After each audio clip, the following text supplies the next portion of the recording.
اس کی پیکنگ بھی ابھی انکمپلیٹ تھی. اس نے ایک نگاہ کھلے سوٹ کیسز اور بکھری اشیاء پر ڈالی اور پھر کچھ سوچ کر وہ باہر آ گئے. لاؤنج ہال خالی تھا. حیا نے ٹیلی فون اسٹینڈ پہ رکھی ڈائری اٹھائی اور صفحے پلٹنے لگی. ایس کے صفحے پہ 4 سطور میں سبین پھپھو کے گھر کا پتہ، ایک فون نمبر لکھا تھا. اس نے وہ صفحہ پھاڑا اور طے کر کے مٹھی میں دبا لیا. ایک دفعہ جہاں سکندر سے ملے گی پھر وہ بیتے ماہو سال کا حساب لے گی. وہ واپس زمین پر آ بیٹھی تھی اور سامنے لیپ ٹاپ پہ کھلے میل باکس کو دیکھ رہی تھی. وہاں ایک نئی ای میل کا نشان جگمگا رہا تھا. National response centre for cyber crime. اس نے قدرے الجھے لہجے میں اس میل کو دیکھا. بھلا آپ سائبر کرائم والے اس سے کیوں رابطہ کر رہے ہیں؟ صفحہ کھل گیا اور وہ جیسے جیسے پڑھتی گئی اس کی آنکھیں حیرت سے پھٹ گئیں. یہ ای میل سائبر کرائم سے حیا کی اس ای میل کے جواب میں آئی تھی جو چند روز قبل اس نے بطور شکایت بھیجی تھی اور جس میں اس نے ویڈیو کا ذکر کیا تھا. اب اس کے جواب میں ہیلپ ڈیسک آفیسر نے اس کو ایک باقاعدہ کمپلینٹ فارم بھیجا تھا جس کو بھرنے کے ساتھ ساتھ اسے اپنا فون نمبر، گھر کا پتہ، شناختی کارڈ نمبر سب کچھ بھیجنا تھا. یہ فارم FIA کے مترادف تھا، سو تمام تفصیلات ضروری تھیں. وہ یک ٹک اس فارم کو دیکھے جا رہی تھی. اگر سائبر کرائم سیل نے اسے اب جواب دیا ہے تو وہ پرائیویٹ نمبر سے آنے والی کال، وہ میجر احمد کا آفس، وہ سب کیا تھا؟ کیا اسے بیوقوف بنایا گیا تھا؟ کیا واقعی وہ اصلی میجر تھا، یا پھر اس کے پاس اس ویڈیو کو مکمل طور پر انٹرنیٹ سے ہٹوانے کی طاقت اور اثر و رسوخ کیسے آیا؟ وہ الجھتے ذہن کے ساتھ جلدی ٹائپ کرنے لگی. اسے سائبر کرائم سیل کو مختصر الفاظ میں یہ یاد دہانی کروانی تھی کہ وہ ویڈیو اب ہٹ چکی ہے اور وہ اپنی شکایت واپس لینا چاہتی ہے. اسے اب فوری طور پر ان خفیہ والوں سے پیچھا چھڑانا تھا. میل لکھ کر اس نے سینڈ کو دبایا اور پھر پرسوچ نگاہوں سے اسکرین دیکھنے لگی. میجر احمد کا تعلق سائبر کرائم سے نہیں تھا، اس بات کا تو اسے یقین ہو چلا تھا. ایئرپورٹ پر ڈی جے بری طرح سے رو رہی تھی. اس کے والدین اس کے ساتھ کھڑے سے تسلی دے رہے تھے. حیا کچھ دیر تو اسے چپ کروانے میں لگی رہی، پھر عاجز ہو کر قدرے فاصلے پر جا کھڑی ہوئی اور جیکٹ کی جیبوں میں ہاتھ ڈال کر بڑے سکون سے ڈی جے کو روتے ہوئے دیکھنے لگی. آج اس نے شلوار قمیض پہن رکھی تھی اور دوپٹہ مفلر کی طرح گلے میں لپٹا ہوا تھا. بس آخری روز. پھر ٹرکی میں وہ اپنی مرضی کا لباس پہنے گی، اپنی مرضی سے گھومے گی پھرے گی، بنا روک ٹوک کے، بنا تایا فرقان یا ابا کی ڈانٹ کے خوف کے. اس وقت رات کے 11:30 بجے تھے اور ان کی فلائٹ اگلی صبح 4 بجے تھی. کتنا روتی ہے یہ یار. یہ ابھی وہ یہ سوچ ہی رہی تھی کہ سلیمان صاحب آ گئے. کتنا روتی ہے نا یہ، تم خیال رکھنا اس کا. سلیمان صاحب کو ڈی جے کے مسلسل رونے پہ کوفت ہونے کے ساتھ ساتھ پریشانی ہونے لگی، جبکہ وہ واپس ہوتے ہوئے ڈی جے رو رہی تھی. اس کے آنسو تب جا کر رکے جب اتحاد ایئر لائنز کی وہ پاکستانی نژاد آفیسر ان کے پاس آئی اور بہت شائستگی سے ان کو مخاطب کرتے ہوئے بولی کہ میڈم آپ لوگ پلیز اپنے ڈاکیومنٹس اور لیپ ٹاپس سوٹ کیس سے نکال کر ہینڈ کیری میں رکھیں تاکہ آپ کا سامان گم بھی ہو جائے تو کم از کم آپ کے ڈاکیومنٹس محفوظ ہیں. ایویں سامان گم ہو جائے؟ ہتھیلی کے پشت سے آنسو صاف کرتے ہوئے ڈی جے نے کہا تھا. وہ سارا رونا بھول چکی تھی. ہم نے ہینڈ کیری میں اتنا بوجھ نہیں اٹھانا میم، یہی بہتر ہے کیونکہ بعض اوقات سامان بھی گم ہو جایا کرتے ہیں کہ یہ نہ ہو کہ بعد ازاں آپ کسی مسئلے سے 2-4 ہو جائیں. وہ اس ترک ایئر لائن میں کام کرنے والی ایک پاکستانی لڑکی تھی اور ان کے پہلی دفعہ بین الاقوامی فلائٹ لینے کے پیش نظر کہہ رہی تھی. اور حیا مان بھی جاتی مگر ڈی جے اڑ گئی تھی. ہرگز نہیں، ہم نے اتنا بھاری ہینڈ کیری نہیں اٹھانا. پلین میں آپ کو اٹھانا نہیں پڑے گا میم. پلین میں جانے تک تو اٹھانا پڑے گا نا، پھر تو ٹرکی میں آپ پر اللہ ہی رحم کرے. وہ پیر پٹختی چل دی تو ڈی جے نے اپنی متورم آنکھوں اور فاتحانہ مسکراہٹ کے ساتھ حیا کو دیکھا اور انگلی سے اینک پیچھے کی. انسان کو کوئی چیز ہرا نہیں سکتی جب تک وہ خود ہار نہ مان لے. حیا بے اختیار ہنسی تھی کیونکہ اسے اس وقت ڈی جے بہت اچھی لگی تھی. فلائٹ میں ان دونوں کی جو نشستیں تھیں وہ ایک ہی قطار میں تھیں. درمیانی راستے کے دائیں طرف جڑی 3 نشستوں میں سے کھڑکی کے ساتھ ملنے والی سیٹ جو تھی وہ حیا کی تھی اور راستے والی نشست ڈی جے کو اور درمیانی نشست خالی تھی. کیا ہی مزہ آ جائے حیا اگر اس سیٹ پر کوئی ہینڈسم اور چارمنگ سا لڑکا آ کر بیٹھ جائے. ڈی جے کے لفظ ابھی ادھورے تھے کہ ایک بھاری بھرکم پاکستانی صاحب جو اپنے 2 پیس میں بے حد پھنسے سے لگ رہے تھے اطمینان سے چلتے ہوئے آئے اور دھپ کر کے ان دونوں کے درمیان بیٹھ گئے۔ حیا ذرا غیر آرامدہ محسوس کر کے مزید کھڑکی کی طرف کھسک گئی اور خدیجہ مخالف سمت کی طرف۔ مجھے عثمان شبیر کہتے ہیں، شیخ عثمان شبیر۔ نائس۔ حیا نے اب تو بظاہر اپنے چھوٹے سے کلچ کو کھولتے ہوئے کچھ تلاش کر رہی تھی۔ یہ وہی کلچ تھا جو وہ بھائی اور کی مہندی پر گولڈن لہنگے کے ساتھ اس نے لیا تھا۔ گڈ۔ ڈی جے نے بھی یہ سن کر اپنا منہ موڑ لیا تھا۔ میں ٹرکی سے آیا، دراصل وہیں رہائش پذیر ہوں، میری بیوی اور بیٹا بھی رہتے ہیں۔ حیا مزید اپنے پرس پہ جھک گئی اور ڈی جے نے میگزین چہرے کے اتنا قریب کر دیا کہ اس کی ناک جو ہے وہ صفات کو چھو رہی۔ مگر وہ میرا بیٹا نہیں ہے۔ جانتی ہو وہ کس کا بیٹا ہے؟ مزید نظر انداز کرنا بیکار تھا۔ حیا نے رخ عثمان شبیر کی جانب موڑا اور ڈی جے نے بیزاری سے میگزین نیچے کر لیا۔ آپ بتائیں کس کا بیٹا ہے وہ؟ عثمان شبیر کو صدیوں سے کسی سامع کی تلاش تھی اور وہ اپنی داستان فوراً ہی سنانے بیٹھ گیا تھا۔ ڈی جے مسلسل جمائیاں روک رہی تھی اور حیا شدید متلی محسوس کر رہی تھی۔ وہ کل صبح کی جاگی ہوئی تھی اور اب صبح کے 4:30 بج رہے تھے۔ اوپر سے جہاز کا سفر۔ اس نے ڈی جے کے سامنے ظاہر نہیں کیا تھا کہ وہ پہلی بار جہاز میں سفر کر رہی ہے۔ آخر ڈی جے کیا سوچتی کہ ایسی لڑکی کبھی ہوائی سفر کیا ہی نہیں، اب کیا بتاتی کہ کبھی کوئی ایسی سچویشن ہی نہیں بنی۔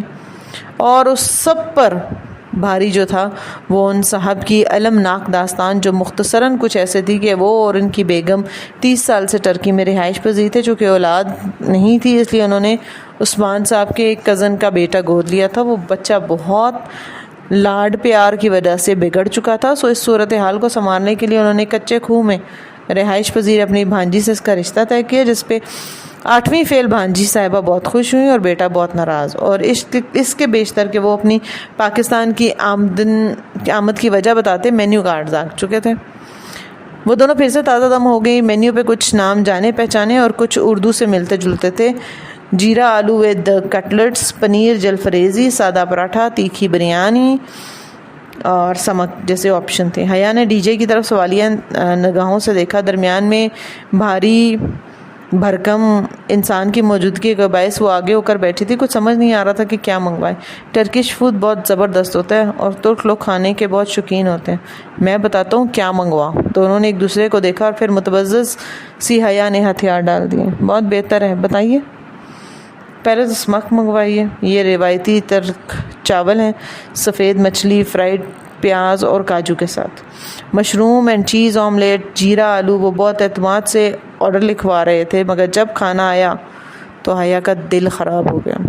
کھانے کی خوشبو سونگھ کر ہی اس کا جی مت لانے لگا اور عثمان شبیر بڑے بڑے لقمے لیتے ہوئے مزے سے کھا رہے تھے۔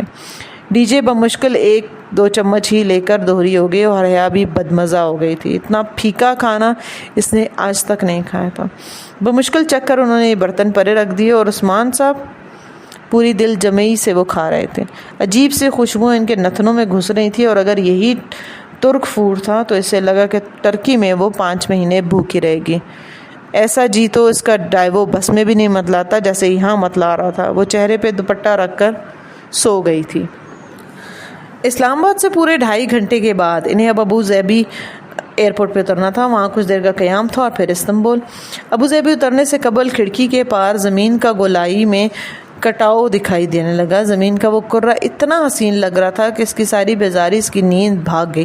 وہ محض سی یک ٹک اس کو دیکھ رہی تھی۔ ابو ظبی ایئرپورٹ پر انہوں نے ٹرمینل 3 پہ لینڈ کیا۔ استنبول کی فلائٹ انہوں نے ٹرمینل 1 سے پکڑنی تھی، مگر پہلے گھر فون کرنا تھا۔ وہ دونوں آگے پیچھے تیز تیز چلتی کالنگ کارڈ خریدنے آئیں۔ 5 یوروز کا اتصالات کا کارڈ خریدا اور فون بوتھ کی طرف بھاگ گئی۔ قطار میں فون بوتھ لگے ہوئے تھے۔ حیا نے ایک ایک کر کے پہلے تینوں پر کارڈ لگانے کی کوشش کی، مگر کارڈ تھا کہ ڈلنے کا نام ہی نہیں لے رہا تھا۔ اسے ایئرپورٹ پہ فون بوتھ استعمال کرنے کا پہلا تجربہ تھا اور کچھ سمجھ نہیں آ رہی تھی کہ وہ کیا کرے۔ حیا، اس بندے کو دیکھو، جیسے یہ کارڈ ڈال رہا ہے ویسے ہی ڈالو۔ ڈی جے نے اسے کونی ماری تو حیا نے پلٹ کر دیکھا۔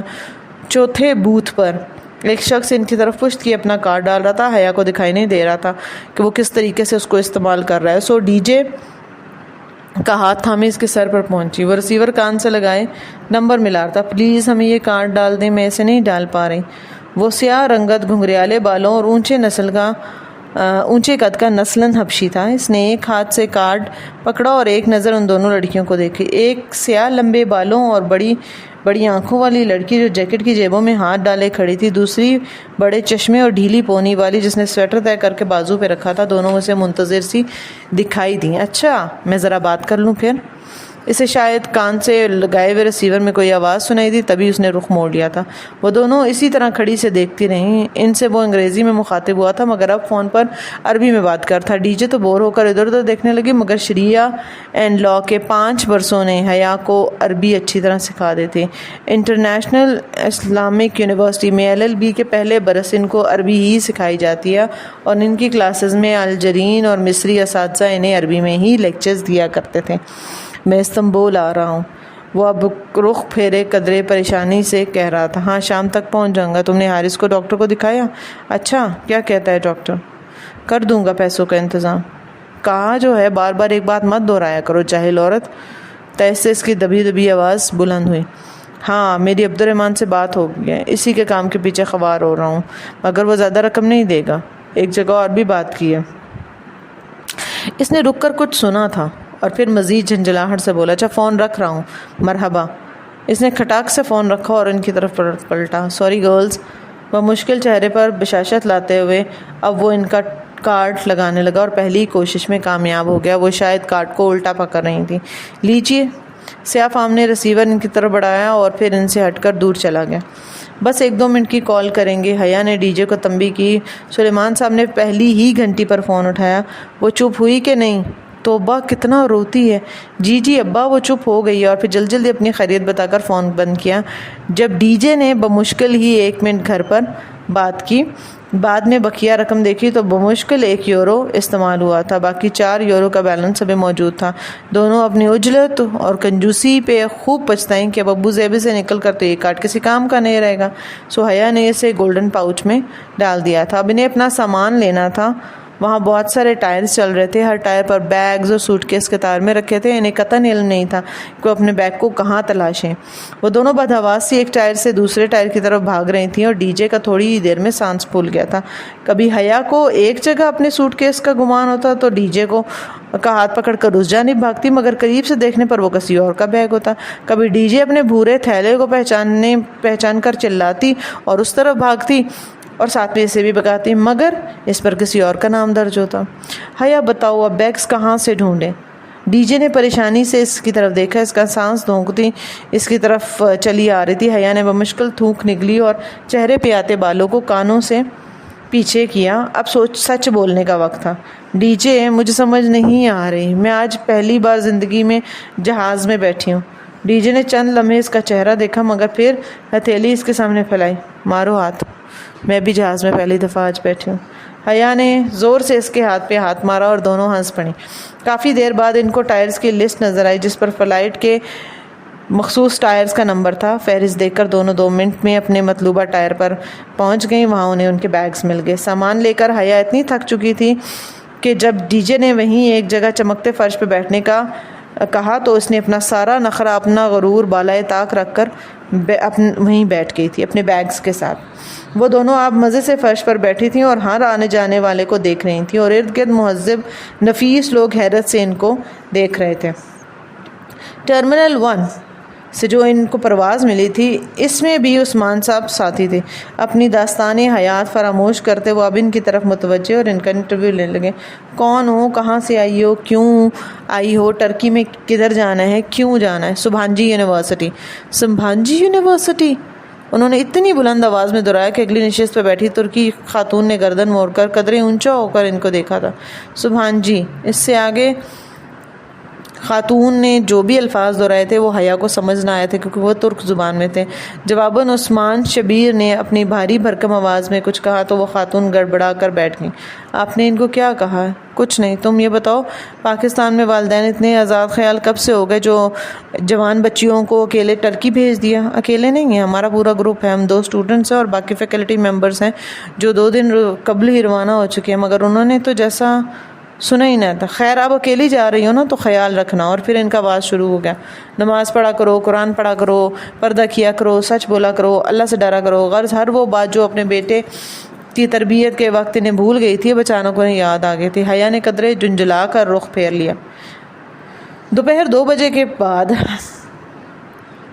کھڑکی کے اس پار نیچے، بہت نیچے، وہ پرفسو منظر پھیلنے لگا۔ مرمرہ کا سمندر، اوپر بادل اور برف، یوں جیسے نیلی چادر پہ سفید روئی کے گالے تیر رہے ہوں، اور اس منظر کے سحر میں کھوتی جا رہی تھی جہاں سکندر کا ٹرکی اس کے قدموں تلے تھا۔ یہ رکھ لو۔ پرواز اترنے کا اعلان ہوا تو نہایت زبردستی عثمان شبیر نے اپنا وزٹنگ کارڈ اسے تھمایا۔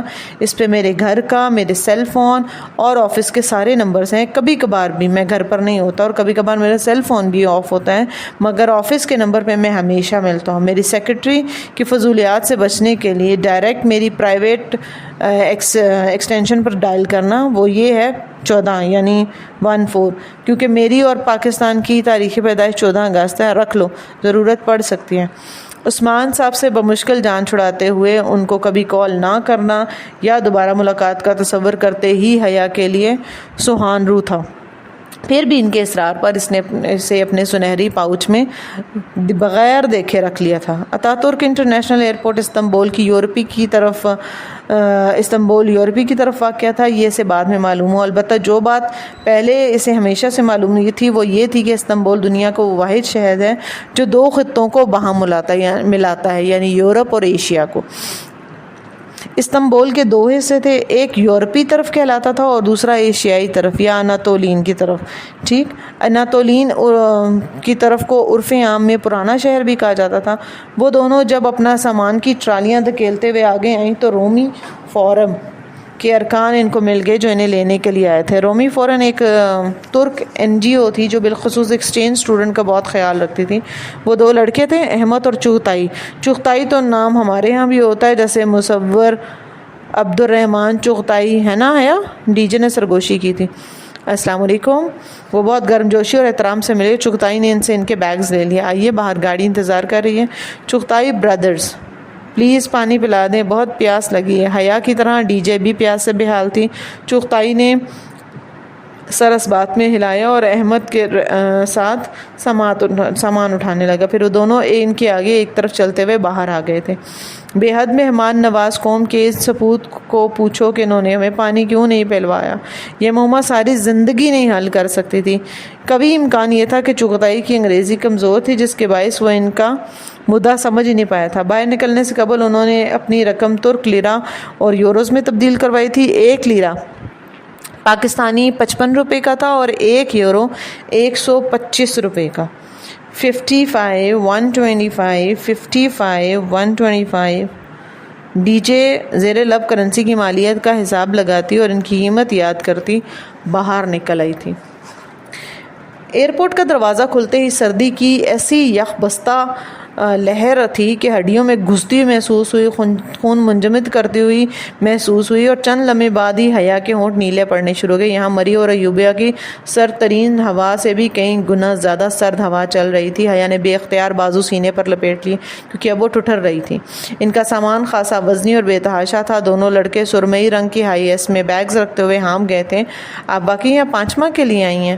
چغتائی نے ان سے پوچھا تو احمد نے اسے گھور کر موضوع بدل دیا۔ ہماری روایت ہے کہ جو بھی اتاتورک ایئرپورٹ سے استنبول آتا ہے ہم اسے پہلے سلطان ابو ایوب انصاری کے مزار پر لے کر جاتے ہیں اور تاکہ اس کا ترکی میں قیام اچھا ہو۔ احمد کہہ رہا تھا، بیگ گاڑی میں رکھنے لگا تو ڈی جے نے خاموشی کہا، مگر حیا یہ تو توہم پرستی اور شرک ہے نا۔ اس نے زور سے کونی مار کر ڈی جے کو خاموش کروایا، پھر اندر بیٹھتے ہوئے دبی آواز میں گرکا، میزبانوں سے اس سردی میں بحث کی تو وہ تمہیں چھوڑیں گے نہیں پاگل، صبح تک منجمد ہو کر پڑی رہوگی اور آئندہ ترکی آنے والے سب سے پہلے تمہارے منجمد مجسمے کی زیارت کیا کریں گے۔ احمد کی ٹوٹی پھوٹی انگریزی انہیں سمجھ آ گئی تھی۔ وہ سارا راستہ گرد و پیش کے ماحول یا ارد گرد کے ماحول اور کے بارے میں باتیں کرتا رہا۔ حیا کو اس سفر نامے سے کوئی دلچسپی نہیں تھی، سو وہ رخ موڑے کھڑکی سے باہر دیکھنے لگی جو امریکہ کی فلموں والی بلند بالا عمارتوں کی آس لگائی بیٹھتی قدرے مایوس تھی، کیونکہ استنبول شروع میں تو یوں لگا جیسے اسلام آباد ہو، مگر آہستہ آہستہ غور کرنے پر محسوس ہوا کہ وہ واقعی یورپ تھا۔ دکانوں کے چمکتے شیشے، صاف سڑکیں، مغربی لباس میں پھرتے لوگ، دکانوں کی چھتیں اور درختوں کے اوپر پڑی برف، اور سڑک کنارے بچھی برف کی تہیں، گویا سفید گھاس ہو۔ عجیب بات ہے، اس قہر اور سردی میں بھی ترک لڑکیاں مزے سے منی اسکرٹس میں ملبوس ادھر ادھر گھوم رہی تھیں۔ خدا کرے آج رات برف نہ پڑے۔ چغتائی نے موڑ کاٹتے ہوئے ایک پرتشویش نگاہ باہر پھیلے برف زار پر ڈالی تھی۔ ہاں، خدا کرے رات واقعی بارش نہ ہو، احمد نے تائید کی۔ حیا اور ڈی جے ایک دوسرے کو دیکھنے لگیں اور پھر ڈی جے نے آہستہ سے اردو میں بڑبڑائی، ایویں نہ پڑے، خود تو برف باری دیکھ کر اکتا چکے، ہمیں تو دیکھنے دیں، اللہ کرے رات برف باری ضرور ہو، آمین ثم آمین۔ اور حیا نے دل میں اس کی تائید کی۔ ونڈ اسکرین کے اس پار یورپین شہر کا اختتام دکھائی دے رہا تھا، آگے نیلا سمندر تھا اور اس کے دوسری طرف استنبول کا ایشیائی حصہ آباد تھا۔ دونوں حصوں کو ایک عظیم الشان پل نے جوڑ رکھا تھا، دو خطوں کا ملاپ، دو تہذیبوں کا سنگم۔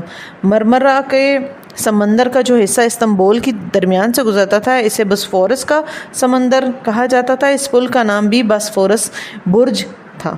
احمد بتانے لگا، مگر ہم تو مزار پہ جا رہے تھے جو کہ یورپی یونین کے حصے میں آتا ہے، پھر پل عبور کرنے کا مقصد؟ قریب آتے پل کو دیکھ کر حیا نے حیرت سے پوچھا، کیونکہ پل کے اس طرف تو اناتولین شہر تھا۔ ہم نے پل عبور نہیں کیا، اس کے قریب سے کسی کو اٹھانا ہے، ہم دونوں یہاں سے چلے جائیں گے، آگے مزار تک آپ کو اسی نے لے کر جانا ہے۔ چغتائی نے گاڑی کی ایک طرف روک دی۔ احمد اب لاک کھول کر باہر نکلا۔ حیا نے اس خوبصورت اونچے پل کو دیکھا اور سوچا کہ کتنے برس وہ اسی پل پر سے گزرا ہوگا، کتنی مرتبہ اس نے بسفورس کے نیلے پانیوں میں چاند کا، پریوں کا رقص دیکھا ہوگا۔ جب وہ اسے ملے گا نا تو کیا اس کی آنکھوں میں استنبول کی سفید گھاس سی جمی ہوگی یا مرمرہ کے پانیوں کا جوش ہوگا؟ کیا وہ کبھی اس سے مل پائے گی؟ اس خیال پہ کہ اس کا دل جیسے مرمرہ کے سمندر میں ڈوب کر کسی لوٹی پوٹی کشتی کی طرح ہولے سے ابھرا تھا۔